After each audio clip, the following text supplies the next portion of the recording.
ஒரு ரிலேஷன்ஷிப்ல இருந்து பிரேக்கப் ஆனதுக்கு அப்புறம் நீங்க பண்ண வேண்டிய 5 முக்கியமான விஷயங்கள். நம்பர் 1, பிரேக்கப் ஆனதுக்கு அப்புறம் அவங்களையே நினைச்சு ஸ்ட்ரெஸ் ஆகுறது, அவங்க கிட்ட பேச ட்ரை பண்ணி ஊஞ்சி போறது, உங்க பெயினை வாட்ஸ்அப் ஸ்டேட்டஸ்லயோ இல்ல ஸ்டோரியிலயோ போட்டு ஷோ பண்றது, இந்த மாதிரி எதையும் பண்ணாதீங்க.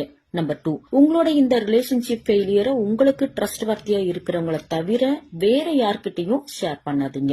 ஏன்னா உங்களை தேவையில்லாம கன்ஃபியூஸ் பண்ணி ஸ்ட்ரெஸ் ஆக்கிருவாங்க. நம்பர் 3, ரிலேஷன்ஷிப் குள்ள போனதுக்கு அப்புறம் அவங்களுக்கு பிடிக்கல அப்படிங்கறதுக்காக உங்களுக்கு பிடிச்ச ஏதோ ஒரு விஷயத்த பண்ணாம தள்ளி வச்சிருப்பீங்க. அது என்னன்னு ஃபைண்ட் பண்ணி கண்டினியூ பண்ணுங்க. நம்பர் 4, உங்களோட ஃப்ரீ டைம் ஒட்டு மொத்தத்தையும் அவங்களுக்காகவே ஸ்பெண்ட் பண்ணிருப்பீங்க. உங்களோட செல்ஃப் குரோத்துக்கான டைம் ரொம்ப ரொம்ப குறைவா தான் இருந்திருக்கும்.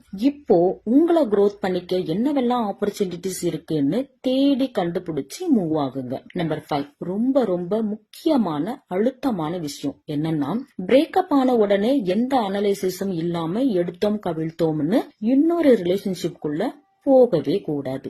எல்லா விஷயங்களுக்குமே கால இடைவெளி அவசியம் அப்படிங்கறத புரிஞ்சுக்கோங்க. Good luck.